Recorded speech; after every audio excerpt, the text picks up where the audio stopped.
A very good morning and welcome to Zurich International Airport. Guys, today I'm going to be flying with Swiss through to Dubai. I've never flown long haul with the airline before. I've just arrived on a short haul connection with them. You can check that video out down in the description. But for now, I'm short of time. Let's get across to the lounge so I can give you a view of that and then we'll jump on board.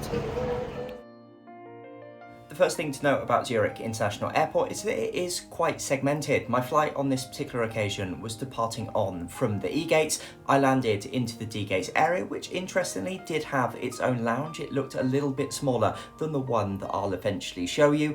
I would say if you are arriving in and particularly departing out of the E gates, get your skates on pretty quickly because it's a bit of a journey and you do have to take an underground train to reach it. That all being said, the signage around the airport is good and the train really didn't take too long. When on board the train, they did introduce some quite humorous little Swiss elements such as constant cows mooing. When transiting through somewhere brand new, it's those little elements that do help to make it fun. Now, despite the tight connection time and also some additional time having to be spent clearing security once again, I did eventually arrive up to the E-gate area and did have plenty of time to show the lounge, so let's get in and explore. As ever with Swiss, they do have a Senator lounge bolted on to the business class lounge. This is typically reserved for members, or in some of their outstations, it will be for first class passengers. This was a smaller add-on to the lounge and was accessible with status or perhaps depending on your ticket. That said, if you are flying in the business class with a low level of status, just like me, it will be straight through into the business class lounge. The lounge was Wi-Fi enabled, really nicely set out, making the most of those fantastic views out over the foothills of the Alps. I particularly liked the drink selection. This was very neatly laid out. They even had some live cooking stations. This isn't something that I've seen in any of the lounges around the world and was really quite a nice touch. Well, this has got to be one of the coolest AvGeek lounges in the world. Absolutely awesome views back across the departing runway. Behind me, huge great balcony area just here. There's tables and benches so you can eat outside, and even some nice fresh smells occasionally of that fresh Swiss mountain air, of course interrupted with the smell of kerosene. Really awesome.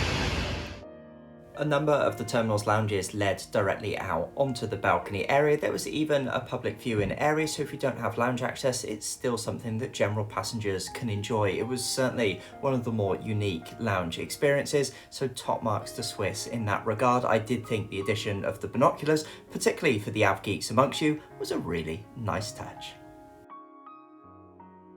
Heading back into the lounge, there was some further drinks areas, again all really nicely laid out. There was also some slightly separate food areas, so if you're not heading up to the main buffet, you don't have to go that far to find a few bits of food, desserts and snacks. Just beyond the main seating and dining areas, you will find the relaxation area. This was a little room just off to the side, was kept really nicely quiet and once again made the most of those fantastic mountain views. Having jumped into one of the seats, I can certainly attest to the fact that they were very comfortable indeed.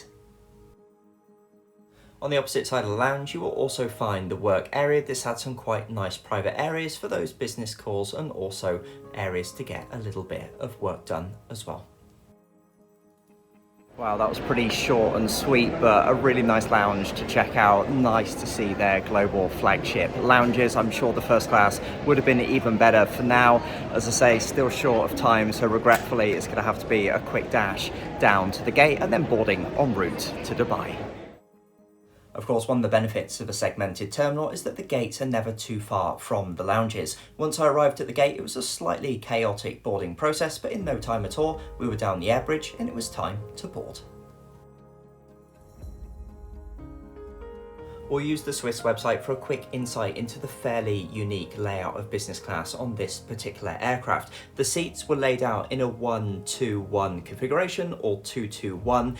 If you are looking to book business class with Swiss, I would certainly try to get in that much smaller forward front cabin. That said, on this particular occasion, I was sat in the main cabin and my seat was 7A. As a couple, this would be without doubt my choice of seats to run with. As a solo traveller, I would try and get on that far side of the cabin where it's just the single seats. Sadly, in advance, those were around €75 to reserve in advance with no status.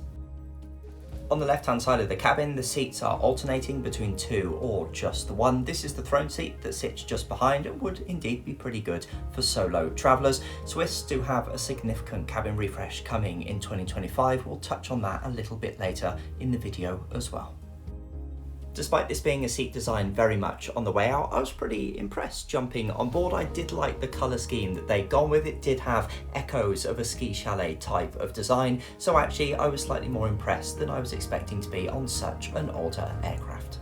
The controls for the seat were just down to the side. We'll touch on that in just a moment. There was some storage just ahead.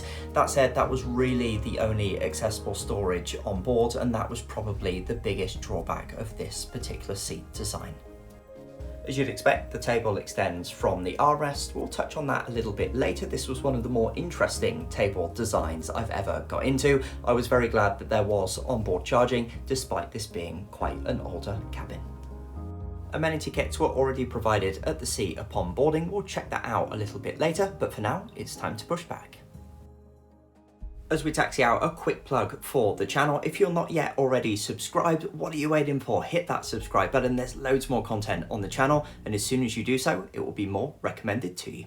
Anyway, let's get on the road to Dubai.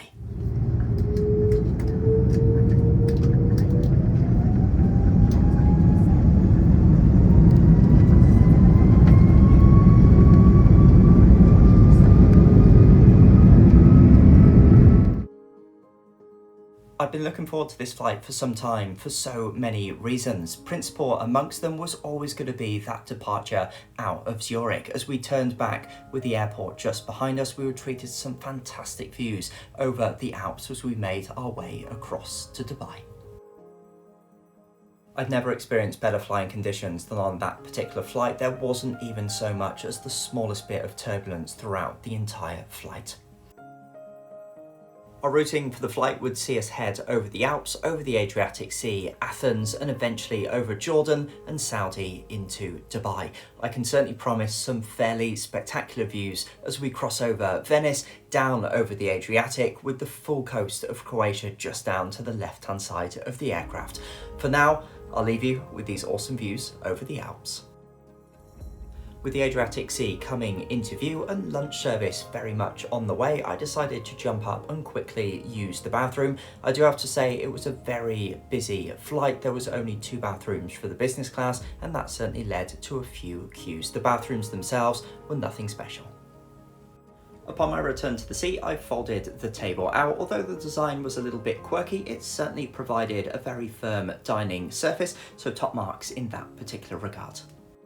As for the menu, this was really beautifully put together. It had a very strong sense of Switzerland behind it, which was a really nice touch. Gave an awful lot of background into the menu and how it was put together. The actual dining service itself was really quite flexible. So you could engage, yes, in the full lunch with multiple different courses. That said, there was then also a quicker option, a casual dining option, and also a selection of movie snacks to enjoy afterwards. The wine on board was a little bit mixed. I would say if you are going to indulge in the wine, definitely go for that French red. It was certainly one of the highlights from the menu itself. Before the starter was served, there was a round of drinks brought around. This also complemented the drinks that were served during the boarding process as well. I went for a white wine in anticipation for my fish-based starter that I'd selected. As the starters started to be brought around, we were treated to some fantastic views down over the Croatian coastline. For those of you that may have visited, this is the city of Split. For those that haven't been there, I would highly recommend it. We had some great views down over the marina areas and across the entire city.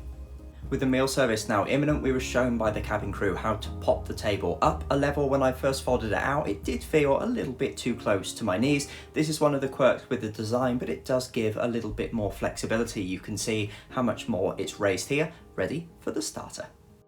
I was very glad to see that Swiss don't indulge in one tray service. On this particular occasion, the starter was brought out, complemented with some lovely Swiss cheese. I went for the sea bass, and it was really a very good start to the lunch. On the table itself, there's a few other bits and pieces brought around, not least some very nice freshly warmed bread, which was a nice touch, salt and pepper, perhaps a little bit basic for a business class product, but I quite like the little packet that they came in. Into the main course, I went with the beef. It wasn't the tastiest meal that I'd ever had on board, but actually cutting the beef into smaller chunks before rewarming certainly led for an awfully lot more succulent dish than it otherwise would have been with a whole chunk of beef that I've had with other airlines. Washing it down was that lovely French red, which once again I would highly recommend. On the dessert front, opted for this lemon and coconut slice. It was okay. It was about as good as it looked, complemented with a nice glass of fortified wine. All in all, a pretty decent lunch service with an absolutely phenomenal view.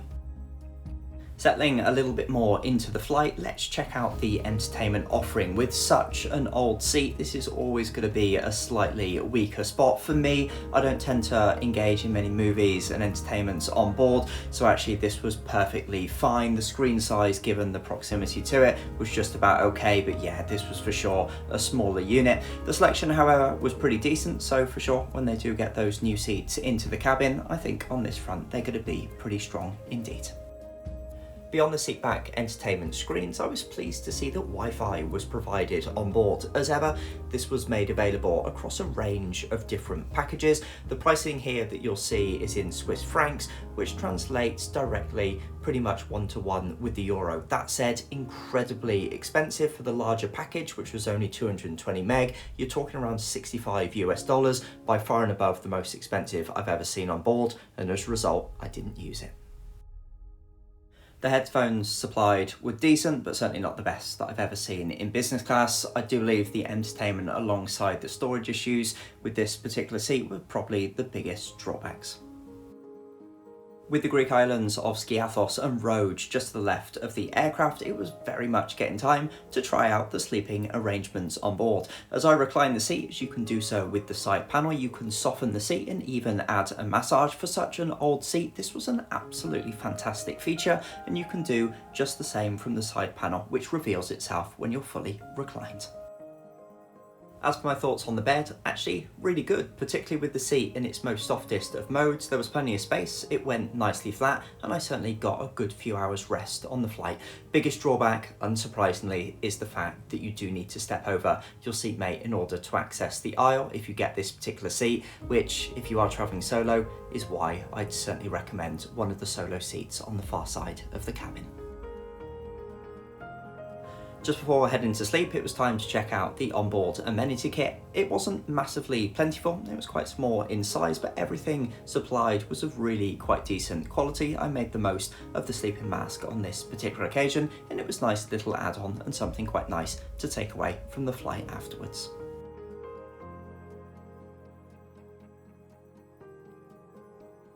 In no time at all, we were overflying Sharjah as part of our approach into Dubai, and we were making our final turns down into Dubai with a fantastic view down over downtown Dubai. Upon arrival into Dubai for the very first time ever, we actually had a bus gate. It is incredibly busy if you are arriving into Dubai, particularly in the later hours of the evening, so that is something to be aware of. Well, a very warm welcome to beautiful Dubai with the marina just behind me. So that was Swiss. Overall, a really quite enjoyable experience with the airline. Yes, it was a very dated cabin and indeed seat, but the staff did a fantastic job of keeping the experience very swift in terms of the service, and also they were very friendly indeed, so top marks to them just there. The seat, although it was a little bit older, due to that softened feature that it had that we took a look at a little bit earlier in the video, made it for a really comfortable sleeping position. And then just seating throughout the day, the massage feature was certainly something that was very nice indeed just there to add on. This evening, I'm going to be flying back with the airline to London's Heathrow, and I'm going to be filming that video in short form, so you can check that one out in the description just below. Overall, whether I'd fly Swiss, I'd certainly be keeping an eye on them in the next few years. They have a really big cabin refresh coming in 2025, and that's going to launch the airline forward to really quite an interesting position. That one will roll out at a similar kind of timeline to the Lufthansa refresh. Overall, decent experience, and yes, I'd certainly look to fly with them again. Anyway, very much hope you enjoyed the video. Pop any questions down in the comments below. I always look forward to hearing from you. Otherwise, I will see you in the next one.